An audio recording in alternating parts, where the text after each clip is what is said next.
పాపములను క్షమించడం మాత్రమే కాదు, పాపము ద్వారా వచ్చే అపరాధ భావం నుంచి కూడా యేసు ప్రభు మనం ఏం చేస్తాడు, విడిపిస్తాడు.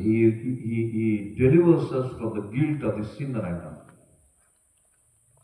ఒకప్పుడు యేసు ప్రభు నమ్మకం ఎన్నో పాపాలు చేశాం, అది ఇస్తే మీరు చెప్పవలసిన పని ఆయనకు తెలుసు. కానీ యేసు మన పాపాన్ని క్షమించాడు. మనం యేసు ప్రభుని విశ్వసించి, ప్రభువా నేను పాపిని అని ఎప్పుడైతే మనం పశ్చాత్తాపం చెందామో మన ప్రతి పాపాన్ని క్షమించాడు. అంతేకాదు పాపము ద్వారా వచ్చే అపరాధ భావాన్ని కూడా దేవుడు తీసివేశాడు. మీకు తెలుసా, దేవుడు ఎప్పుడూ కూడా క్షమించిన పాపాన్ని మన ముందుకు ఎప్పుడు తీసుకుని వస్తాడా? క్షమించబడిన పాపాన్ని దేవుడు మళ్ళొక్కసారి తవ్వి మన ముందుకి తీసుకురాడు. కానీ క్షమించబడిన పాపాన్ని మన ముందుకు తీసుకొచ్చేవాడు ఎవరో చెప్పండి? సాతానుడు. కొంతమంది మనుషులు కూడా ఉంటారు, చర్చిలోనే ఉంటారు. నువ్వు అప్పుడు అలా చేసావు, నువ్వు ఇప్పుడు ఎలా చేసావు, నువ్వే సాతానుడు ఏంటి? ఆడుదప్పుడు ఎత్తి చూపించడానికి. దేవుడే క్షమించినప్పుడు నువ్వెవరో ఎత్తి చూపించడానికి? దేవుడు పాపిని క్షమిస్తాడు, పాపము నుంచి విడిపిస్తాడు, పాపము ద్వారా వచ్చే అపరాధ భావాన్ని తొలగిస్తాడు. దేవుడు మరొకసారి మన పాపమును మనకి చూపించడు. మనము గతములో చేసిన పాపాన్ని మనకి చూపించేది సాతానుడు. సాతానుకు సంబంధించిన కొంతమంది మనుష్యులు. నువ్వు అలా చేసావు, ఇలా చేసావు. అటువంటి వాళ్ళు ఎవరంటే వాడు సాతాను సంబంధం. మనుషులు ఎవరు గతాన్ని తవ్వరు, దేవుడు తవ్వడు, మనిషి మనము తవ్వకూడదు. అందుకని మనం కూడా ఇప్పుడు ఏం చేయాలంటే, దేవుడే క్షమించాడు ఆ సహోదరుని, దేవుడే క్షమించాడు ఆ సహోదరుని. మనమెవరు? ప్రతిసారి నువ్వు తప్పు చేసి గుచ్చి మాట్లాడాలి. మనమెవరు? దేవుడే క్షమించినప్పుడు మళ్ళీ మనెవరిని చేయకూడదు. అది సాతానుడు చేసే పని. జాగ్రత్త వినండి. యేసు ప్రభు పాపములను క్షమించాడు, పాపిని క్షమిస్తున్నాడు, పాపము నుంచి కడుగుతున్నాడు.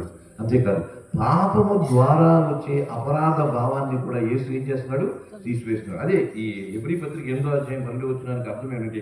నేను వారి దోషముల విషయమై దయగలిగి వారి పాపములను లేక పాపముల ద్వారా వచ్చే అపరాధ భావమును ఇకను ఎన్నడను జ్ఞాపకము చేసుకొనని ప్రభువు సెలవిస్తున్నాడు.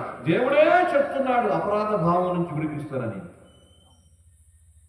దేవుడు మనల్ని విడిపించాడు. యేసులో దేవుడు మన అపరాధ భావాలు విడిపించాడు. అర్థం చేసుకోండి, మన యొక్క గతాన్ని మనకి జ్ఞాపకం చేసేది దేవుడు కాదు, మన గతాన్ని మనకి జ్ఞాపకం చేసేది అపవాది. ఒక్కసారి యేసు ప్రభుని విశ్వసించి ఆ రక్షణ అనుభవంలోనికి వచ్చి ఆ మారు మనసు బాప్తీసు అనుభవంలోనికి వచ్చిన తర్వాత ఆయన మన పాపములను పూర్తిగా క్షమించిన వాడు. కానీ క్షమించబడిన పాపాలని తిరిగి మన ముందుకు తీసుకుని వచ్చేవాడు ఎవరంటే అపవాదే, దేవుడు కాదు.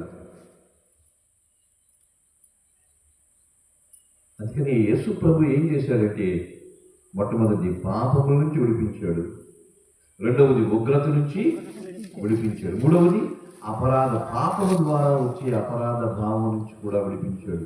నేను ముందుగానే చెప్పాను, పాపము ద్వారా అపరాధ భావము ప్రపంచంలో ఎక్కడికి పోయినా మన లోపల నుంచి అది బయటికి అపరాధ భావం వెంటాడుతూనే ఉంటుంది. నేను తప్పు చేశాను, నేను పలానోళ్ళు మోసం చేశాను, నేను తప్పు చేశాను, నేను పలానోళ్ళు మోసం చేశానని అపరాధ భావం మనల్ని వెంటాడుతూనే ఉంటుంది.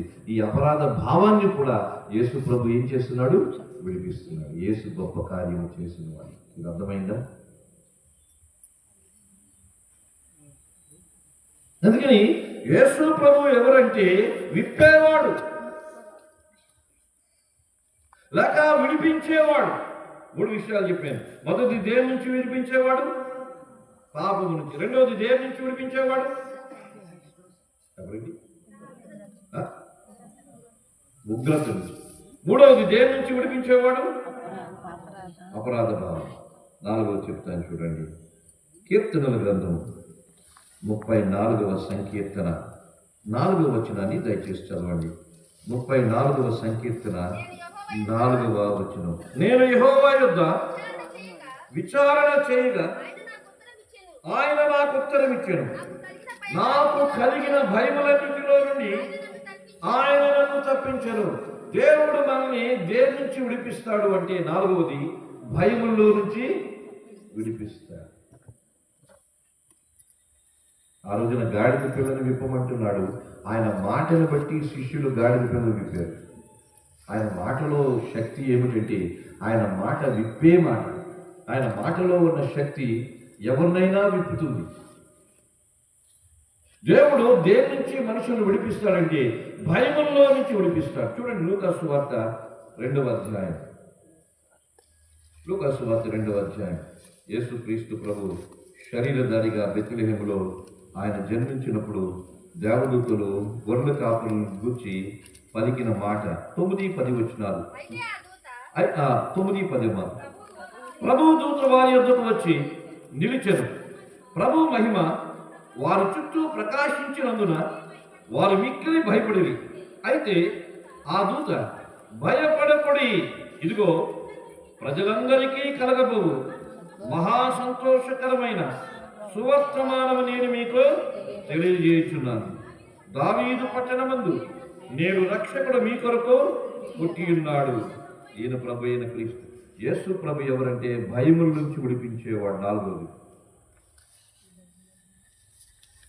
యేసు ప్రభు ఎవరంటే 4వది భయముల నుంచి విడిపించేవాడు. ఆ రోజున గొర్రెల కాపర్లు భయపడుతున్నారు. దేవదూత అంటున్నాడు, భయపడకుడి, నేడు మీ కొరకు దావీదు పట్టణం అన్నది ఎవరు పుట్టారు? రక్షకుడు. ఎవరాయన పేరు? యేసు క్రీస్తు.